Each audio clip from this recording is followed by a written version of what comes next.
नमस्कार, स्वागत है आप सभी का IBN 7 में। मैं हूं आपके साथ किटी बहल। आप देख रहे हैं देश दिन भर, और देश दिन भर में हम आपको दिखाएंगे देश के कोने कोने की खबर, और ये खबरें आप तक पहुंचा रही है नेटवर्क 18 के 2000 संवाददाताओं की टीम। हमारे रिपोर्टर हर दिन आपके इलाके की हर बड़ी खबर आप तक पहुंचाएंगे सबसे सटीक और सबसे पहले। दिल्ली से हमारे साथ जुड़ रहे हैं रवि सिंह और अरुण सिंह। मुंबई से हमारे साथ है हमारे संवाददाता विवेक गुप्ता, और अहमदाबाद से हमारे साथ जुड़ रहे हैं जनक दवे।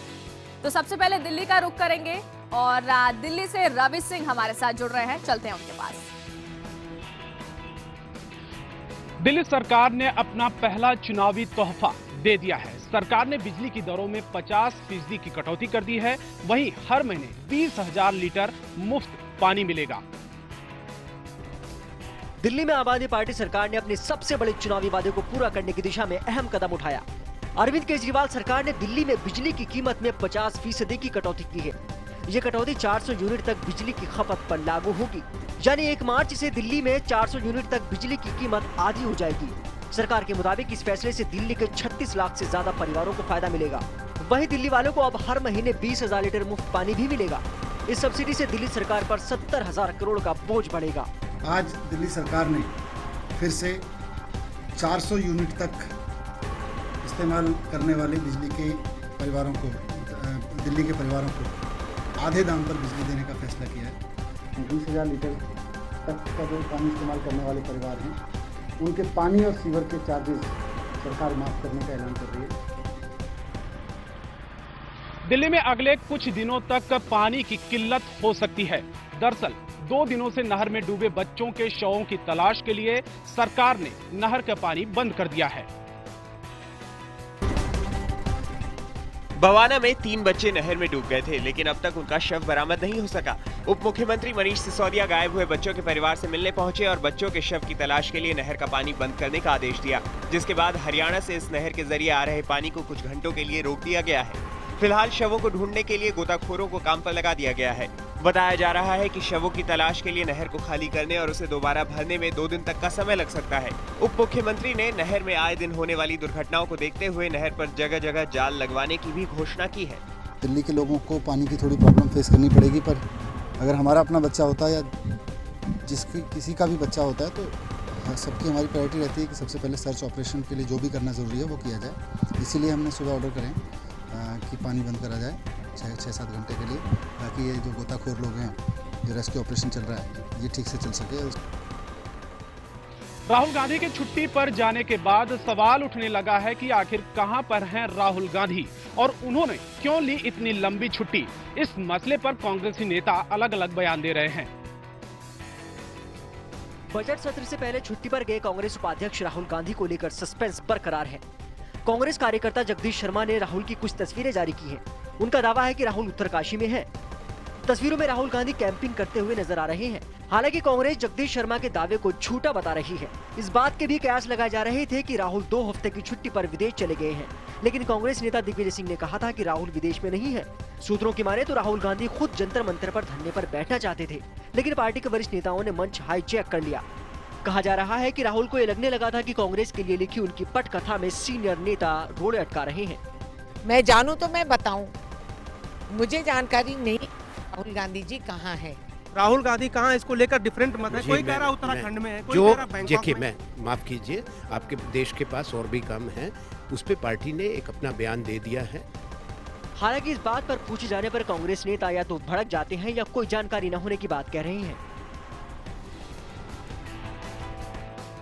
भूमि अधिग्रहण बिल के खिलाफ राहुल गांधी की गैर मौजूदगी में कांग्रेसी नेताओं ने आज जंतर मंतर पर विरोध प्रदर्शन किया। कांग्रेसी नेताओं ने इसे जमीन वापसी आंदोलन नाम दिया है। मोदी सरकार के भूमि अधिग्रहण बिल के विरोध में कांग्रेस ने जंतर मंतर पर आज 1 दिन का धरना दिया। कांग्रेस ने इसे जमीन वापसी आंदोलन का नाम दिया है। कांग्रेस के मुताबिक भूमि अधिग्रहण बिल किसान विरोधी है। पार्टी ने साफ किया कि इस अध्यादेश के खिलाफ उसका विरोध जारी रहेगा और इस पर बिल्कुल समझौता नहीं किया जाएगा। कांग्रेस यूपीए सरकार में लाए गए अधिनियम को बहाल करने और नए अध्यादेश के प्रावधानों को वापस लिए जाने की मांग कर रही है। आपको बता दें कि पहले इस प्रदर्शन की अगुवाई राहुल गांधी को करनी थी, लेकिन उनके छुट्टी पर चले जाने के बाद अब इसकी अगुवाई अहमद पटेल और जयराम रमेश कर रहे हैं। सबसे महत्वपूर्ण लोकतांत्रिक तरीका किसान की अनुमति, किसान की बोली अनुमति नहीं, किसान की लिखित अनुमति, वो सिद्धांत अभी उठाया गया है और जबरदस्ती अधिग्रहण का दरवाजा खोला गया है। भूमि अधिग्रहण बिल पर विपक्षी पार्टियों और सहयोगियों के विरोध के बीच आज प्रधानमंत्री नरेंद्र मोदी ने वरिष्ठ मंत्रियों के साथ बैठक की। वहीं भूमि अधिग्रहण बिल पर विपक्षी पार्टियां भी एकजुट नजर आ रही हैं। विवाद बढ़ता जा रहा है, लेकिन सरकार अब पीछे हटने के मूड में नहीं दिख रही। पीएम मोदी के साथ हुई बैठक में संसदीय कार्य मंत्री वेंकैया नायडू और मुख्तार अब्बास नकवी भी मौजूद रहे। बैठक के बाद वेंकैया नायडू ने कहा कि सरकार बिल पर सहमति बनाने की कोशिश कर रही है। नायडू के मुताबिक अच्छे सुझाव आए तो विचार करेंगे। हमने ऑलरेडी बता दिया, हम सबसे सलाह मशवरा करेंगे और आम सहमति बनाने के लिए प्रयास कर रहे। कांग्रेस ने अध्यादेश को 1894 के अंग्रेजों के कानून से भी खराब बताया। उधर शिवसेना का कहना है कि वो सरकार के विरोध में नहीं है, बल्कि बिल के कुछ बिंदुओं को लेकर विरोध कर रहे हैं। कल रेल बजट आने वाला है और उस तमाम खबरों के लिए चलते हैं हमारे सहयोगी अरुण सिंह के पास। मोदी सरकार कल अपना पहला पूर्ण रेल बजट पेश करेगी। यात्री किराए में किसी तरह की बढ़ोतरी नहीं होगी, सूत्रों की यह जानकारी है, लेकिन साफ सफाई के मद्देनजर टैक्स लगाया जा सकता है। मोदी सरकार के पहले रेल बजट से देश को बहुत उम्मीदें हैं। IBN 7 के सूत्रों के मुताबिक मोदी सरकार रेल बजट के जरिए इन्वेस्टमेंट को बढ़ाने की कोशिश करेगी। इस बजट में रेलवे के मॉडर्नाइजेशन पर ध्यान दिया जाएगा। प्रधानमंत्री दफ्तर से रेल बजट को लेकर कई सारे सुझाव दिए गए हैं, जिन्हें रेल मंत्री सुरेश प्रभु अपने पहले रेल बजट में शामिल करेंगे। रेल किरायों में इजाफे की उम्मीद कम है, लेकिन सेस के जरिए थोड़ा बोझ बढ़ाया जा सकता है। वहीं हाई स्पीड कॉरिडोर और ट्रेनों के लिए ज्वाइंट वेंचर और FDI पर जोर दिया जाएगा। मोदी सरकार की कोशिश मौजूदा प्रोजेक्ट्स को जल्दी खत्म करने पर होगी। रेल बजट में विज्ञापनों के जरिए आमदनी बढ़ाने का ऐलान हो सकता है। इसके साथ ही प्रधानमंत्री के स्वच्छ भारत अभियान की झलक भी रेल बजट में देखने को मिलेगी। रेल बजट में ट्रेनों की ब्रांडिंग, वैगन पर ब्रांडिंग, रेलवे टिकट के पीछे विज्ञापन और प्लेटफॉर्म पर खाली पड़ी जगह का इस्तेमाल भी विज्ञापनों के जरिए करने का प्रावधान किया जा सकता है। तकरीबन 8000 स्टेशनों को फिर से विकसित करने के लिए वेबसाइट पर डालकर ओपन बिडिंग के जरिए डेवलपर्स को आकर्षित करने की कोशिश की जा सकती है। ट्रेनों की साफ सफाई के लिहाज से 2016 के बाद सिर्फ LHB कोच बनेंगे, जिसमें बायो टॉयलेट होंगे। वहीं मेक इन इंडिया के तहत रेलवे जो इक्विपमेंट बाहर से इंपोर्ट करती है, उसमें ज्वाइंट वेंचर के जरिए देश पर निर्भरता बढ़ने की बात इस बजट में की जा सकती है। बजट सत्र शुरू हो चुका है और पूरा देश टकटकी लगाए बजट की तरफ देख रहा है। हमारे सहयोगी चैनल CNN IBN ने बजट को लेकर के वित्त मंत्री अरुण जेटली से मुलाकात की और अपने सुझाव सौंपे।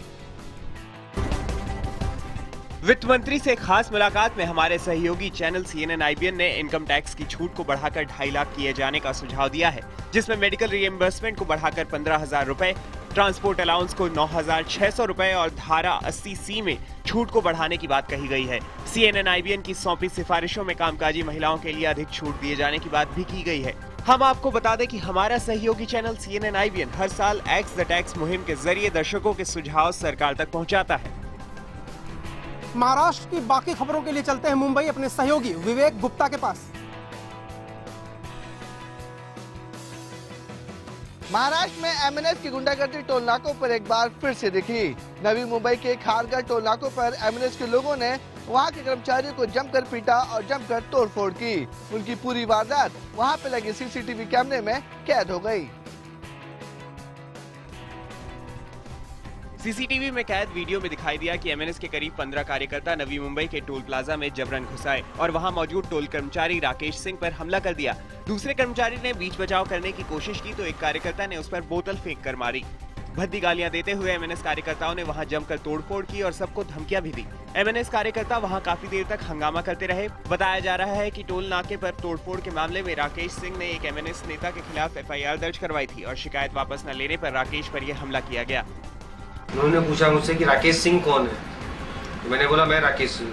उसने बोला तुम लोग हमारे ऊपर FIR कैसे करते हो, क्यों FIR करते हो हमारे ऊपर, क्योंकि ऑलरेडी ये लोग हमारे ऊपर काफ़ी सारे मारपीट कर चुके हैं। मैंने बोला सर इसमें कौन सी बात हुई। इतने में उन्होंने मारना चालू किया, मेरे कान के नीचे मारा। पुलिस ने 6 कार्यकर्ताओं को गिरफ्तार कर लिया है और बाकियों की तलाश जारी है। 6 लोगों का भी गिरफ्तार किया है रात को ही, और आज कोर्ट में पेश कर देंगे उसको। 19 साल बाद मुंबई के बिल्डर प्रदीप जैन मामले में अंडरवर्ल्ड डॉन अबू सलीम को उम्र कैद की सजा सुनाई गई। ये सजा टाडा स्पेशल कोर्ट ने सुनाई है। 7 मार्च 1995 में हुए प्रदीप जैन हत्या के मामले में अबू सलेम और उसके साथी मेहंदी हसन को उम्र कैद की सजा सुनाई गई है। आपको बता दें कि अबू सलेम प्रदीप जैन से उनकी जान की एवज में 1 करोड़ रुपयों की मांग कर रहा था और पैसे न मिलने पर उनका कत्ल करवा दिया। कोर्ट ने अपने फैसले में साफ कहा कि अबू सलेम ने ही दुबई में बैठकर साजिश रची और अपने शूटरों से प्रदीप जैन की दिन दहाड़े हत्या करवा दी। इस हत्याकांड में प्रदीप जैन को 17 गोलियां मारी गई थी, जिसकी वजह से उनकी मौके पर ही मौत हो गई थी। हालांकि फैसले से प्रदीप जैन का परिवार संतुष्ट नहीं है। खुद को बचाने के लिए बहुत कानूनी जंग की और बचने की हर काम उसने कोशिश की, क्योंकि हर कोर्ट में वो हमेशा उसका पिटीशन था। आखिर आज कोर्ट ने उसे सजा ऐलान कर दी। मेरे हिसाब से इसको फांसी की सजा देनी चाहिए थी, क्योंकि ये सिर्फ मेरा ही गुनहगार नहीं है, इस शहर का गुनहगार है। बॉम्ब ब्लास्ट में न जाने कितने लोग मरे हैं।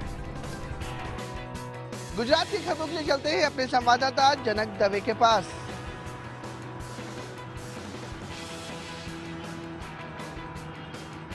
अहमदाबाद में स्वाइन फ्लू के बढ़ते कहर की रोकथाम के लिए प्रशासन ने एक नया फरमान जारी किया है। नए आदेश के तहत सिनेमाघरों में दर्शकों को अब मास्क पहनना जरूरी कर दिया गया है। गुजरात में स्वाइन फ्लू के बढ़ते कहर के चलते राज्य प्रशासन की नींद हराम हो चुकी है। प्रशासन ने अब फिल्म देखने वाले दर्शकों के लिए मास्क पहनना अनिवार्य कर दिया है। साथ ही मल्टीप्लेक्स के बाहर स्वाइन फ्लू से बचने के पोस्टर लगाने के भी निर्देश दिए गए हैं। अहमदाबाद जिला कलेक्टर ने अधिसूचना जारी करते हुए कहा है कि किसी भी सार्वजनिक कार्यक्रम से पहले कलेक्टर की मंजूरी लेनी होगी और कार्यक्रम के दौरान पहनने के लिए मास्क और साफ सफाई की उचित व्यवस्था करनी होगी। स्वाइन फ्लू से होने वाली मौतों का सिलसिला बढ़ता जा रहा है। आपको बता दें कि आज देश भर में स्वाइन फ्लू के चलते 51 लोगों की मौत हो गई। स्वाइन फ्लू को रोकने के लिए CRPC 144 के अंतर्गत रेस्ट्रिक्टिव ऑर्डर्स हमने पास किए हैं, जिसके अंतर्गत कोई भी रैली करनी हो, बड़ी सभा करनी हो, मास गैदरिंग करनी हो, तो उस केस में प्रायर परमिशन कॉम्पिटेंट अथॉरिटी की लेनी पड़ेगी। सूरत में एक डॉक्टर ने पहले अपने 2 मासूम बच्चों की हत्या कर दी और फिर पत्नी के साथ आत्महत्या कर ली। बताया जा रहा है कि डॉक्टर ने आर्थिक हालात से तंग आकर ये कदम उठाया। बताया जा रहा है कि होम्योपैथिक डॉक्टर नीलेश भाई तारापारा पेशे में ज्यादा कमाई न होने के चलते परेशान था, लिहाजा उसने डॉक्टरी के साथ डायमंड टूल्स का कारोबार शुरू किया। बताया जा रहा है कि उसे व्यापार में काफी घाटा हुआ और वो कर्जे में डूब गया। तंगी से आजीज आ चुके नीलेश ने पहले अपने 8 साल की बेटी प्राची और 2 साल के बेटे झील को जहर देकर मौत के घाट उतार दिया, फिर पत्नी सहित फांसी लगाकर जान दे दी। पुलिस के मुताबिक घर से 2 पेज का सुसाइड नोट भी मिला है, जिसमें उसने परिवार वालों से माफी मांगी है और आर्थिक तंगी के चलते आत्महत्या करने की बात लिखी है। फिलहाल पुलिस मामले की तफ्तीश में जुटी हुई है। नीलेश भाई तारपरा ने अपने परिवार के साथ आत्महत्या की है। अभी हमारी तहकीकात चालू है। चलिए फिलहाल इसी के साथ देश दिन भर में एक छोटे से ब्रेक के लिए रुक रहे हैं। ब्रेक के बाद लौटेंगे तो आपको दिखाएंगे हमारी खास पेशकश बजट बक्सा।